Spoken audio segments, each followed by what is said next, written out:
आद्य क्षेत्र श्रीक्षेत्र महाप्रभु श्री जगन्नाथंकर मानवीय लीला अणसर घरे महाप्रभु को ज्वर होता है से ज्वर उपशम करने महाप्रभुंकर एंतुड़ीशाल काकटपुर प्राची तटर देउली मठ जोठी माँ मंगलांकर आद्य क्षेत्र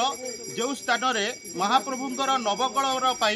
दारू अनुसंधान करने दैतापति माने स्वप्नावती मंत्र रे माँ ठारू आज्ञामाल नियंती महाप्रभुंकर विग्रह गढ़ा हुए से क्षेत्र माँ पीठरू माँ पाखरू निजर संतान मानक आरोग्य कामना करने अणसर गृह फल भोग प्रदान करा जिवो। तीनोटी सगड़े आज फल भार देउली मठरू बाहरुची आम सहित जोड़ी होइछन्ते यही कमिटीर परिचालक माने तांको सहित आलोचना करबा आज ये कार्यक्रम को लेकर प्रतिक्रिया कौन रोचे। नमस्कार जय जगन्नाथ कौन कहे आज ये जो फल भार यात्रा केते वर्ष आगु चलला ये परंपरा को लेकर आपन जो परिचालना कर कौन मतामत दे। जय जगन्नाथ आमर प्राची संस्कृति प्राची सभ्यता और जगन्नाथ संस्कृति ये समस्त ये दुटा अंगांगी भाव जड़ित। प्राची नदी होती जगन्नाथ क्षेत्र क्षेत्र नदी स्कंद पुराण पद्म पुराण कपिल संहिता शून्य संहिता ये सब वर्णना अच्छी आउ प्रभु जगन्नाथंकर शह शह एकर अमृतमय संपत्ति प्राचीकूलर विभिन्न मठ मंदिर मान अधीन आज भी अच्छी कि दुखद कथा से आगु धान चाउल फलमूल जहाँ होता विभिन्न मठ काठ मंदिर मान मध्यम जाऊला किंतु कालक्रमे से धीरे धीरे धीरे धीरे बंद होगा। एवं आजिका डेट्रे प्राचीकूल जहाँ भी जो शह शह एकर महाप्रभु अमृतमय संपत्ति अच्छी सब जबरदखल हो गलानी किंतु सीना संपत्ति जबरदखल होगा किंतु भक्त मान जो भावावेग सेटा तो कहीं जबरदखल करें तेणु जो भक्त मान जो आवेग ये समस्ते मिसिकी ये नवकलवर परठारू ये जिन चली अल्प बहुत चली कि नवकलवर जो देउली मठे आसी पहुँचले पूरा पूरी आसी जगन्नाथ पहुँची गले जगन्नाथ भक्त मैंने पहुँची गले भक्त मान भावावेग गोटे बढ़ला आ समस्ते गोटे रूप देले ये देउली मठ विश्वामित्र मठ ये सब आम फलभार गला भल कि गोटे भव्य करी गला आमती पूर्व आसती सेवायत मैंने जमी सगड़े आसती आम सेमती जेहेतु ठाकुर कथा जगन्नाथ होती वन देवता तेणु वन जगत ये आसे तेणु या वन फल भक्त मान बाड़ी बगीचार फल आम नहीं जो तीन दिनिया यात्रा पूरा गाँ गाँ देकर आम निश्चित भाव में गोटे भावर कथा महाप्रभु सेवारे समर्पित होता देउली मठर परिचालना कमिटीर समस्त सदस्य माने रही महाप्रभु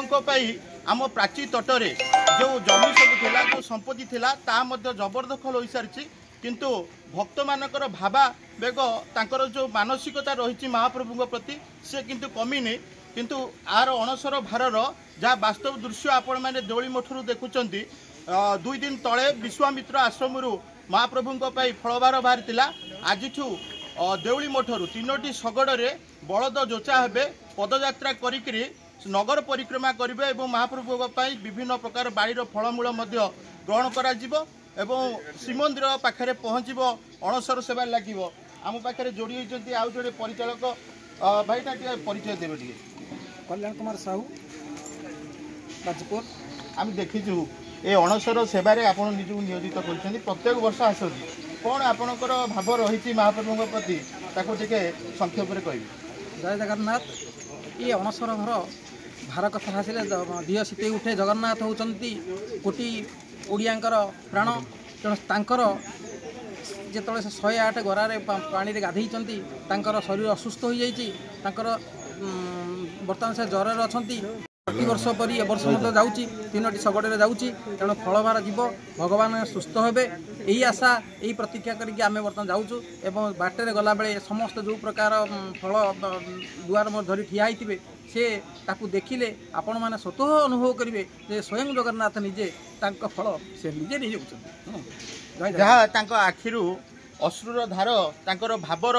परिप्रकाश करिथिला महाप्रभु स्वयंभू जे 56 पौटी भोग प्रत्येक दिन तांको पाखरे समर्पित होता है जहाँकर आनंद बजार रे लक्षे लोक आसतु कोटिए लोक आसतु जोठी महाप्रसादर अभाव रहेनी किंतु अणसर घरे महाप्रभु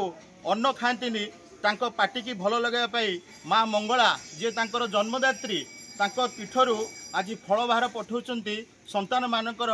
खाद्य रूपे प्रसाद रूपे ता व्यवहार करा जिवो। आम पाखे देउली मठर पूजक अच्छा टे प्रतिक्रिया नवा आगे परंपरा विषय कौन टे संक्षेप में कहे। ये परंपरा आदान काल चली आद्य क्षेत्र जगन्नाथ इतुशाल पंचमी दिन विश्वामित्र आश्रम फलभार श्रीक्षेत्र धाम को जाए। सप्तमी दिन देउली मठरू अणसर भार जगन्नाथ प्रस्तुत कर पठा जाए। आउ जड़े भक्त आम देखी तुलसी आणिक आसी महाप्रभु सेवा टे संक्षिप्त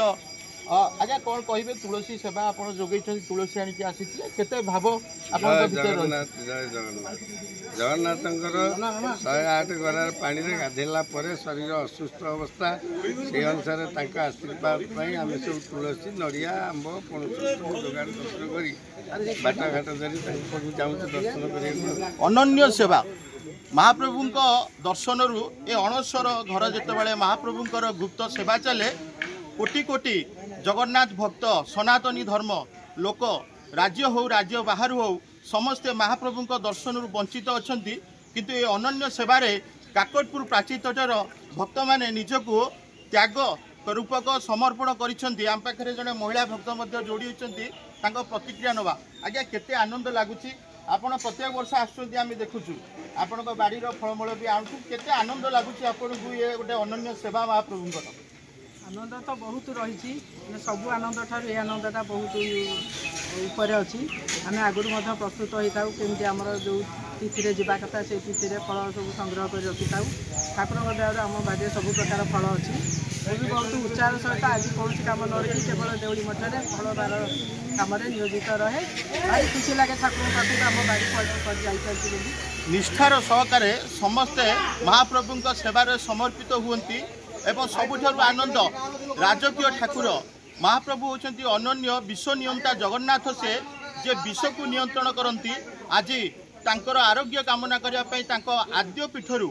श्रीक्षेत्र अभिमुखे फलभार सगड़ी अणसर घर को यात्रा करिवो। आपण को सम्यक दृश्य आम देखा चाहूँ महाप्रभु सेवारे जो फलमूल लागू हुए से संपूर्ण प्राची तटरे प्रत्येक भक्त मानकर बाड़ी रे फली यही देशी आंब डालिंब पिजुली आत नड़िया आतापी सपुरी यही पारंपरिक फल पणस पैड़ तुलसी पद्म फूल समस्ते निज निज स्व इच्छा महाप्रभु प्रति समर्पित हुंती। आज ये पवित्र दिन में आद्य क्षेत्रु श्रीक्षेत्र अभिमुखे अणसर यात्रा हुए। काकटपुर देउली मठ परिसर आर्य विशाल रिपोर्टर स्टूडियो।